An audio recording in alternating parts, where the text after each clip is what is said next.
outside feeling breezy, neighbors waving hi, hello. Trees are swaying to the rhythm like they know just where to go. Ooh, life's a melody with the beat so sweet. Ooh, come along with me, feel the dancing feet. La la la, dreamland, we can do anything. La la la, hand in hand, come and join the flame. La la la, dreamland, let the music ring.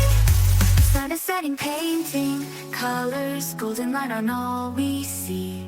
Sharing laughter with some friends, making memories wild and free. La la la, dreamland, we can do anything. La la la, hand in hand, come and join the flame. La la la, dreamland, let the music ring. La la la, dreamland, every day's a brand new start. La la la, hand in hand, let the music fill your heart.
Estamos reunidos esta noche aquí para recibir la palabra de Dios en nuestro corazón.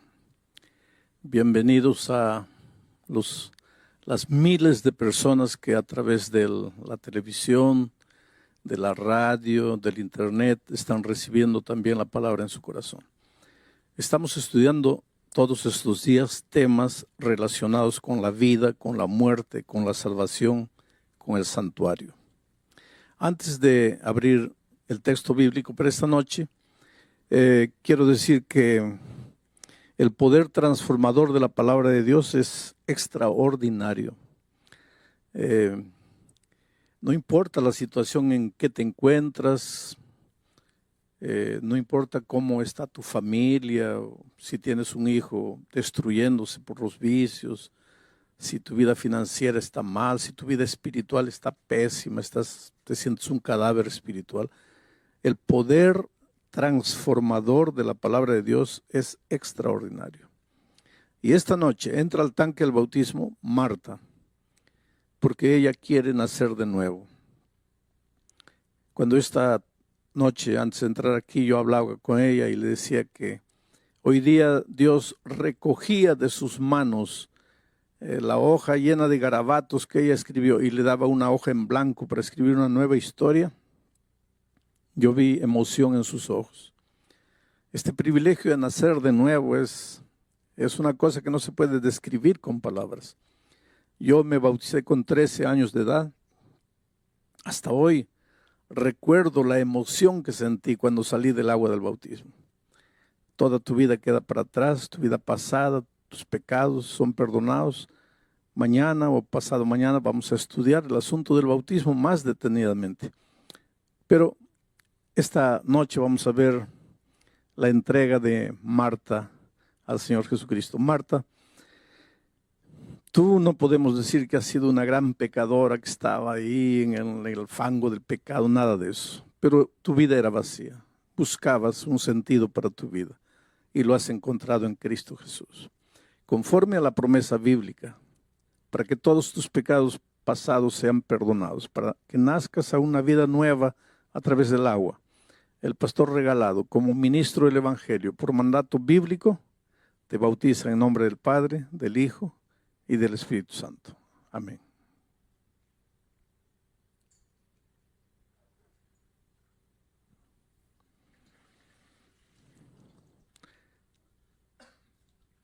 A mí me gusta decir, miren los ojos.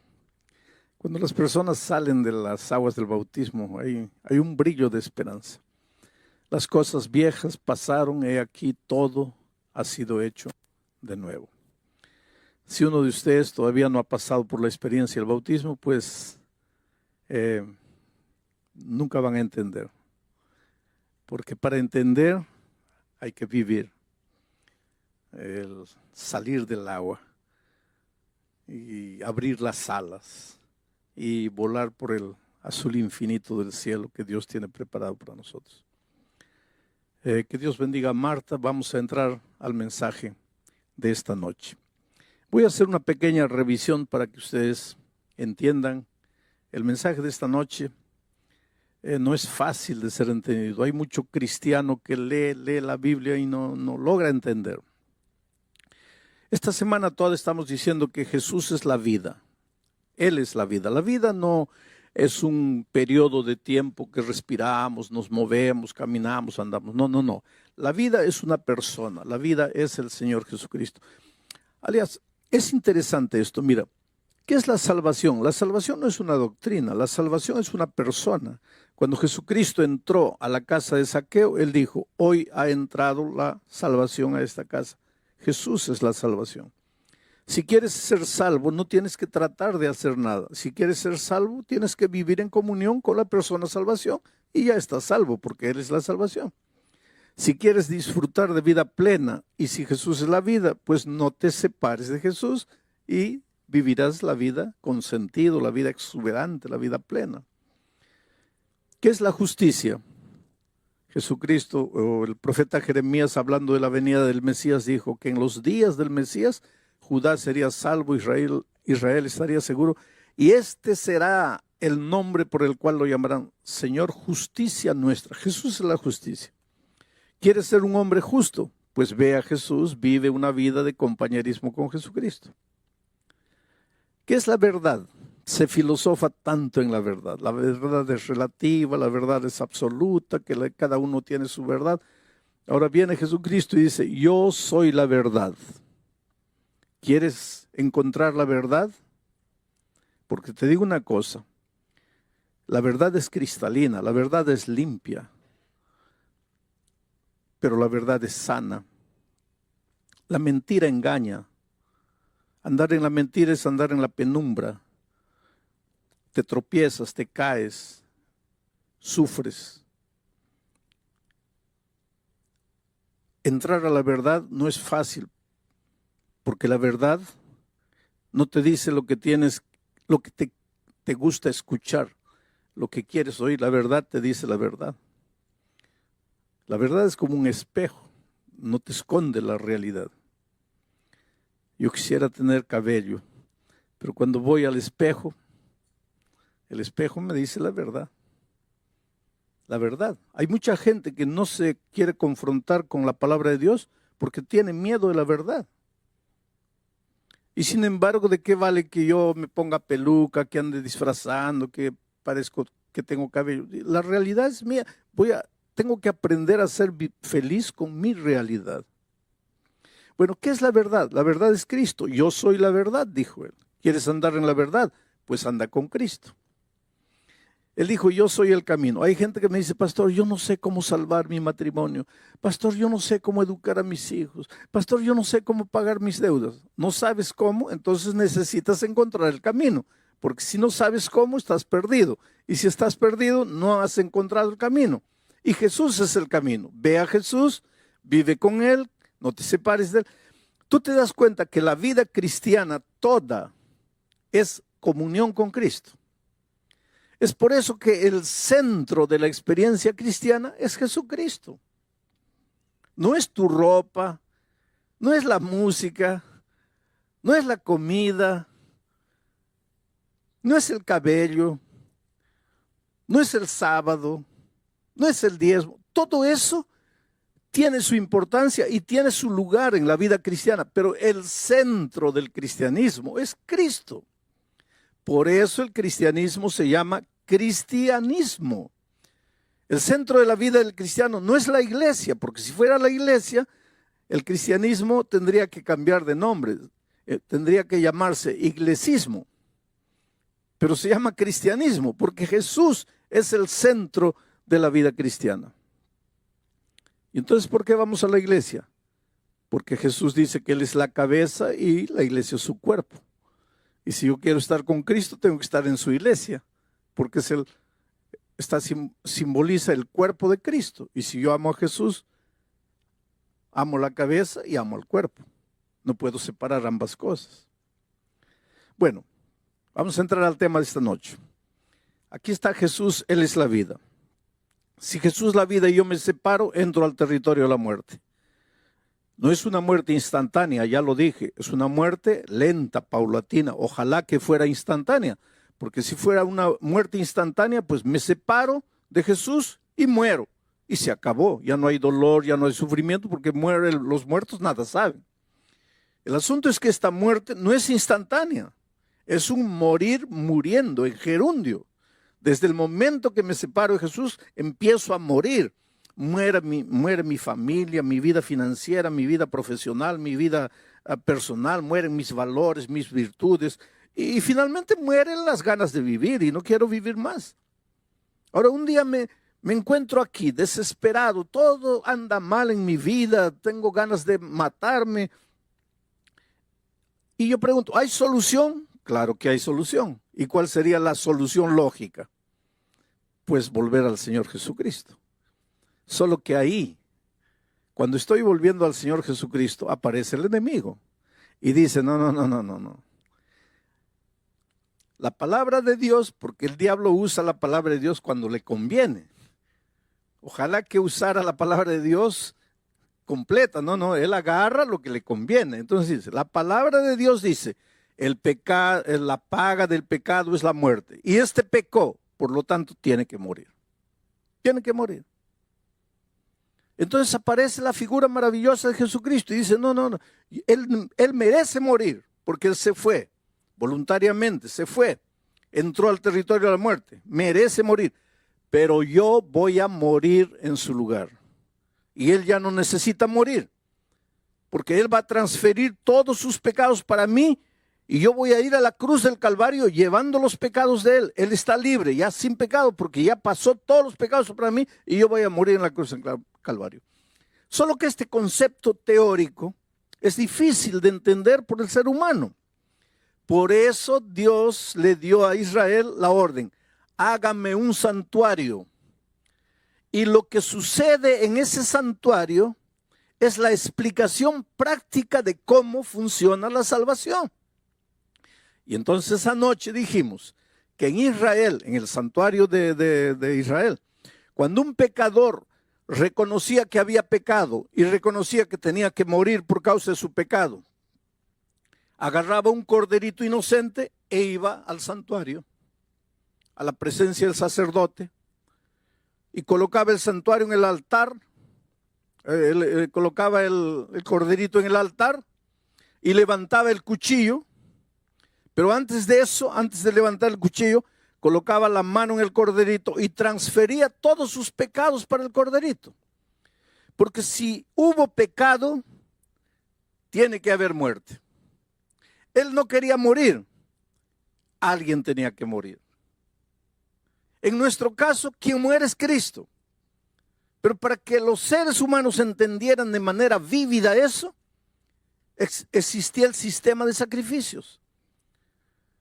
El pecador transfería todos sus pecados para el corderito, que no había hecho nada, que no tenía culpa de nada, y después levantaba el cuchillo y el pobre animalito lo miraba ahí con sus ojitos y él tenía que clavarle el cuchillo y tenía que derramar la sangre y el pobre animalito se movía en los estertores de la muerte y el pecador entendía qué terrible es el pecado, qué terrible es alguien morir por causa del pecado.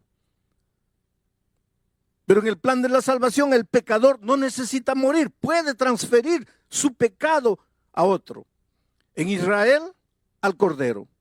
Y para nosotros podemos transferir nuestro pecado a Cristo. Y Él murió en la cruz como un cordero, fue llevado al matadero. Y como una oveja muda delante de sus trasquiladores, enmudeció y no abrió su boca, dice Isaías 53. Muy bien. Ahora vamos a entrar al tema de hoy. Una vez que había sido sacrificado el cordero, el pecador ya estaba libre de sus pecados, porque ahora todos sus pecados habían pasado al cordero. Y el cordero ya había muerto por sus pecados. Pero no terminaba el ceremonial ahí. Y ahora voy a leer para ustedes lo que dice Levítico capítulo 4, versículo 30. Luego que el corderito había muerto y la sangre se había derramado, luego, con su dedo, el sacerdote tomará de la sangre y la pondrá sobre los cuernos del altar del holocausto y derramará el resto de la sangre al pie del altar. O sea, queridos, escuchen, una vez que el corderito había muerto, la sangre se había derramado, el sacerdote mojaba su dedo en la sangre del cordero y mojaba los cuernos del altar, la parte más alta del altar, y derramaba la sangre en el santuario. Y de esta manera, los pecados del pecador que habían sido transferidos para el cordero, ahora eran transferidos para el santuario. Y aquí viene lo difícil y lo que mucha gente no entiende. Pero ¿por qué tenía que ser esos pecados? Tenían que ser transferidos al santuario. Una vez por año, Dios le daba a Israel una orden. Y les voy a leer la orden que Dios le daba a Israel. Y esto se realizaba una única vez por año. Levítico capítulo 6, versículo 25. Dice así: habla a Aarón y a sus hijos y diles: esta es la ley del sacrificio expiatorio. En el lugar donde se degüella el holocausto será degollada la ofrenda por el pecado delante de Jehová. Es cosa santísima. El sacerdote que la ofreciere por el pecado la comerá en lugar... Antes quiero explicarles esto. Mira, una vez que el sacerdote mojaba su mano con la sangre y la colocaba en el cuerno del altar y derramaba la sangre, comía la carne del cordero. En una ocasión, 2 hijos de Aarón no comieron, quemaron el cordero. Y Moisés los agarró y les dio una reprimenda. Y les dijo: ¿por qué ustedes quemaron? No, porque pensamos que era mejor quemar. No es que pensaron. Es que aquí hay un significado. ¿Y cuál era el significado? ¿Por qué el sacerdote tenía que comer esa carne? Recuérdense que los pecados del pecador habían sido transferidos al corderito. Recuérdense que esa sangre, de cierta manera, estaba manchada del pecado del pecador. Esa carne también. Ahora los pecados eran transferidos para el santuario. Y el sacerdote también asumía de cierta manera los pecados del pueblo al comer de la carne. Ahora, todo esto va a tener sentido en los temas posteriores.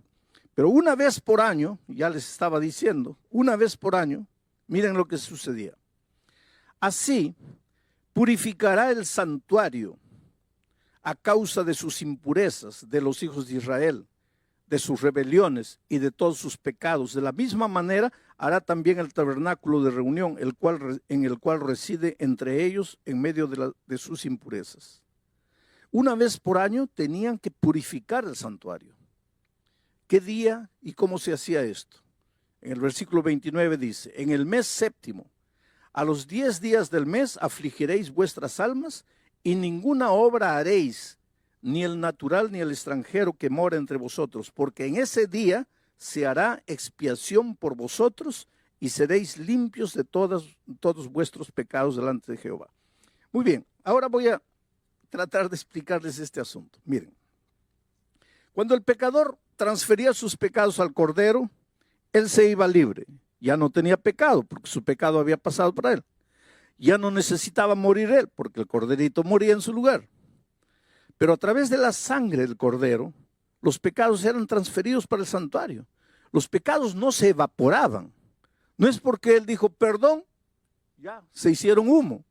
Los pecados estaban registrados, estaban manchados en el altar del santuario con la sangre del Cordero. Y por eso Dios decía, y una vez por año tienen que purificar el santuario. Quiere decir, ¿qué significa purificar el santuario? Tienen que sacar el pecado del santuario y llevarlo a su verdadero origen. Entonces, en ese día, que era llamado el día de la expiación, el sacerdote se vestía una ropa bonita, especial, que solo se vestía ese día, realizaba el sacrificio del Cordero y entonces entraba al lugar santísimo, a la misma presencia de Dios, confesando los pecados del pueblo. Mientras el sacerdote estaba haciendo eso en el santuario, el pueblo en el patio estaba orando, suplicando a Dios. Ese era un día de juicio. ¿Pero qué juicio? ¿Juicio de qué?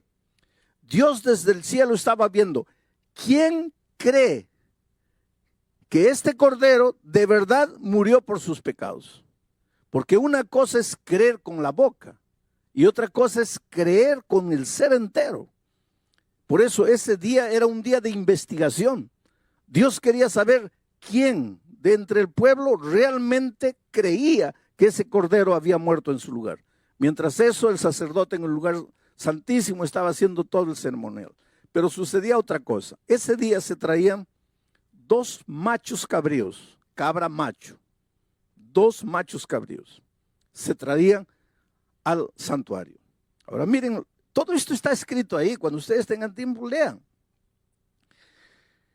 Se escogía un macho cabrío para representar a Cristo. Era ese macho cabrío dedicado a Dios. El otro macho cabrío era dedicado a Azazel. Azazel era un símbolo de los demonios, del diablo, en realidad. El macho cabrío dedicado a Dios era sacrificado. Como todos los días, el animalito era sacrificado. Ese animalito simbolizaba al Cordero de Dios que un día iba a pecar el mundo, iba a limpiar el pecado del mundo. Ahora, después que se había hecho el ceremonial, miren esto interesante. El sacerdote transfería ahora él todos los pecados confesados de todo el año, de todos los israelitas, transfería esos pecados para el macho cabrío dedicado a Azazel y lo soltaba al desierto. Y el animal se iba por el desierto llevando simbólicamente todos los pecados y moría en el desierto, de hambre, de inanición, de sed, moría cargando todos los pecados de la humanidad. Y entonces mucha gente piensa y dice así, quiere decir que nosotros somos salvos por el diablo, porque ese macho cabrío simbolizaba al diablo. Quiere decir que nosotros somos salvos por el diablo, que el diablo se lleva finalmente nuestros pecados. No es así.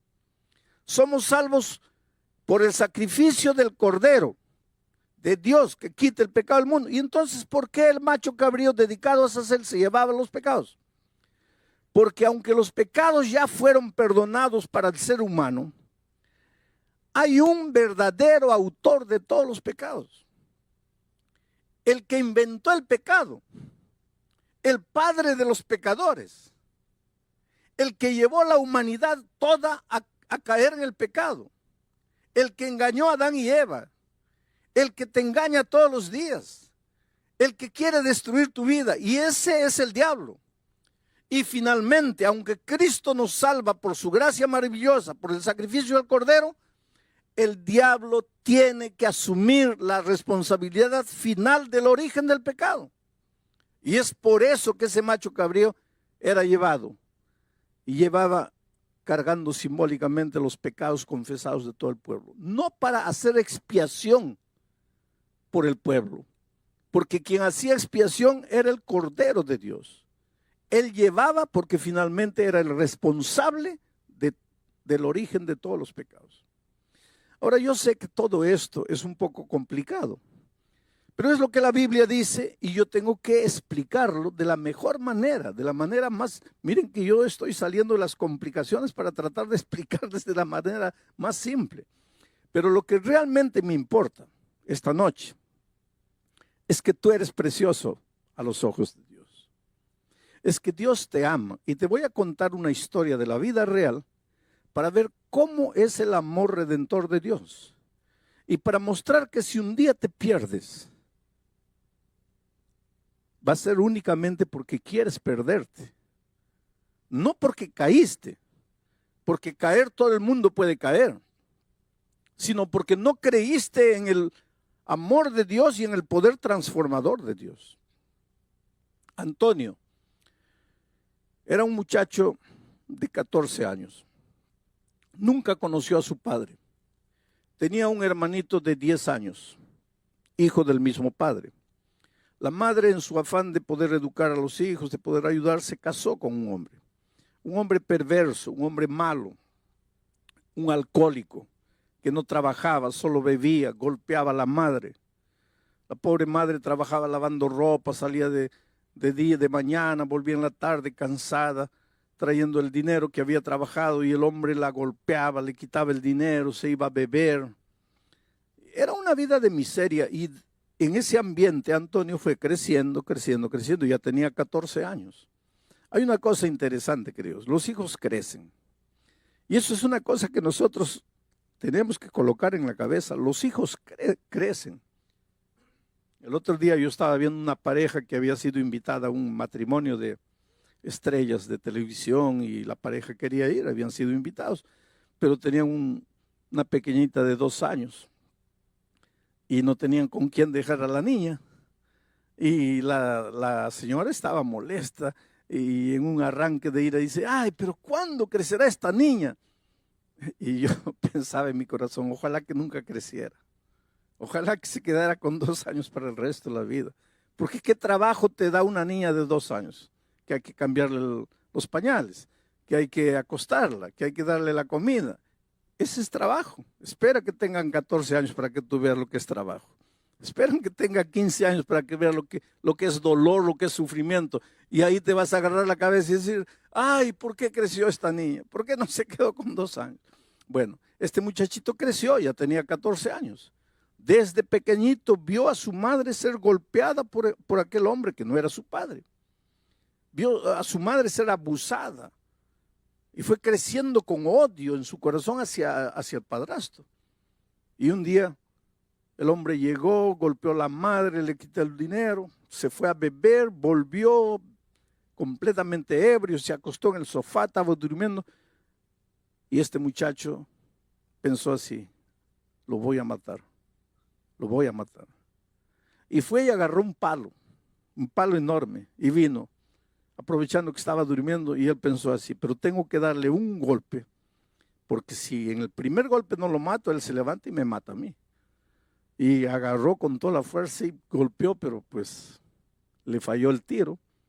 El hombre, el borracho, se despertó y ahora él vino encima del muchacho. Y él tuvo que abandonar esa casa definitivamente. El hermanito de 10 años corrió atrás de él.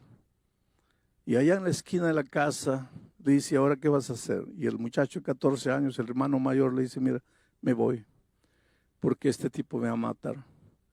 Me voy. Y el hermanito de 10 años le dice, pero mira, llévame contigo, porque él la va a descontar conmigo, llévame contigo. Y él miró a su hermanito de 10 años y le dice, mira, yo quisiera llevarte, pero no puedo, porque la vida no va a ser fácil para mí. ¿Cómo sobrevivir? ¿Y para qué te voy a hacer sufrir? Sobrevivir yo de alguna manera voy a lograr, pero contigo. Tú eres un niño, tú necesitas quedarte. Está mamá ahí. Y el hermanito le dice, no, llévame contigo. No, no puedo llevarte, trata de entenderme. Y el muchachito comenzó a llorar y él comenzó a irse, viendo llorando a su hermano. Por favor, llévame. Y el hermano se fue. Y pasó miseria, comió basura, vivió en la calle mucho tiempo, hasta que un día llegó un crucero, un navío a su ciudad y se metió ahí de polizonte, sin que nadie supiera. Estuvo una semana en el barco, muriendo de hambre, sin comer, escondido en el depósito, hasta que un día lo descubrieron y lo llevaron al capitán. Y el capitán le preguntó: ¿y cómo entraste aquí? Y le dijo: te voy a arrojar ahora al mar. No, por favor. Entonces le dijo el capitán: mira, vas a ir a la cocina y vas a ayudar al cocinero, a los cocineros allá, a lavar platos, a pelar papas, ve allá. Y fue así que él conoció al chef del navío, un hombre ya de edad. Él le contó su historia. El hombre se compadeció del muchacho y le dijo: mira, yo te voy a enseñar a cocinar y nunca vas a pasar hambre. Y esta es una profesión que te va a dar mucho dinero. Y lo adoptó prácticamente como su hijo. Y lo fue cuidando y enseñando. Después, cuando llegaron a la ciudad, lo dejó ahí, pero después fue visitándolo, ayudándolo, enseñándolo. Y este muchacho de 14 años continuó creciendo y se volvió un tremendo chef internacional, viajaba por el mundo todo, ganó algunos concursos, se llenó de dinero y decidió volver a su tierra, a México, a buscar a su madre, a su hermano. La madre había muerto, tuberculosa. Encontró a su hermano, una piltrafa humana, drogado, viciado. No era nada, era una cosa, era un objeto. Vivía en ese barrio con los drogadictos ahí. Y lo peor para él fue cuando el hermano le dijo: mira, ¿qué viniste a hacer hoy día? ¿Quieres ayudarme? Un día yo te supliqué, un día yo te imploré que me llevaras contigo y no quisiste. ¿Qué vas a hacer ahora por mí? Y cuando yo pienso en lo que Jesucristo hizo por nosotros, yo conocí a este muchacho Antonio, y cuando me contó su historia me dice: pastor, mientras mi hermano viva allá donde vive, en medio de la basura, yo jamás voy a poder ser un hombre feliz. Yo estoy muriendo por dentro. Yo maté a mi hermano. Mi hermano está ahí porque yo no lo llevé, porque yo lo dejé, porque yo lo abandoné.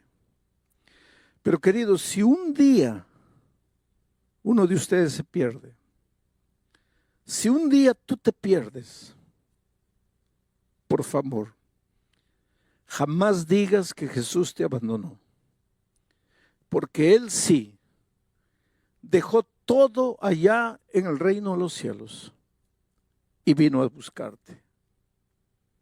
La otra noche dije, cuando Adán y Eva pecaron, ¿qué cosa eran esos dos seres humanos en medio del universo gigantesco?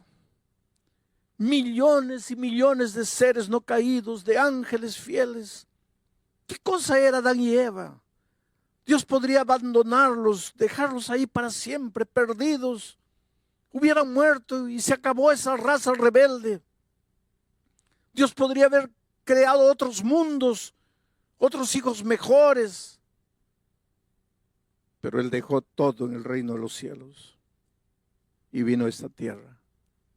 Porque tú eres importante. A veces golpeado por la vida, a veces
destruido por tus propios errores, atormentado por tu conciencia, azotado por tu culpa, te preguntas, ¿qué ve Dios en mí para buscarme? Yo no sé. Jamás lo sabré. Porque yo no sé qué vio Dios en mí para buscarme. Una cosa sé. Necesitas parar de correr. Necesitas dejarte encontrar por el Señor Jesús.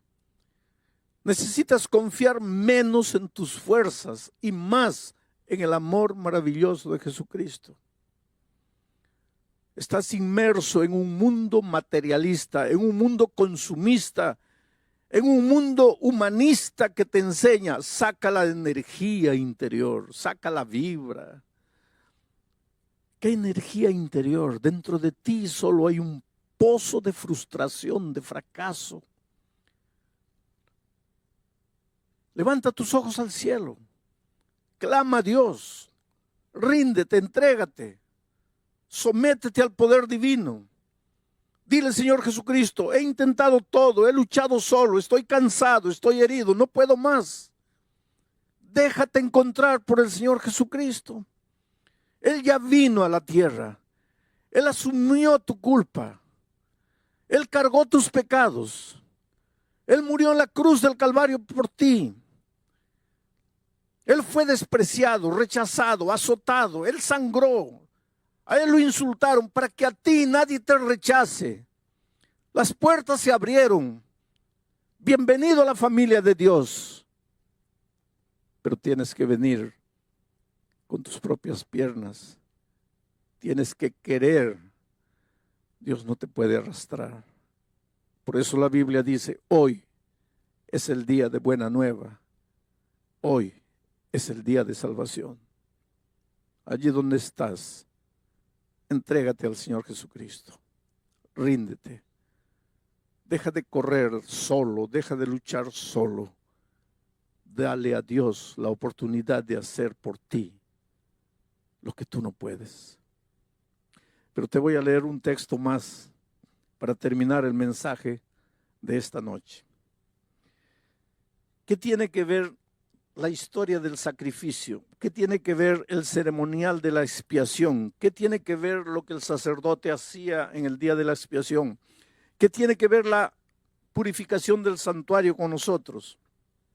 Hebreos capítulo 9, versículos 12, 13 y 14 dice lo siguiente. Y no por sangre de machos cabríos, ni de becerros, sino por su propia sangre, entró una vez para siempre en el lugar santísimo, habiendo obtenido redención eterna.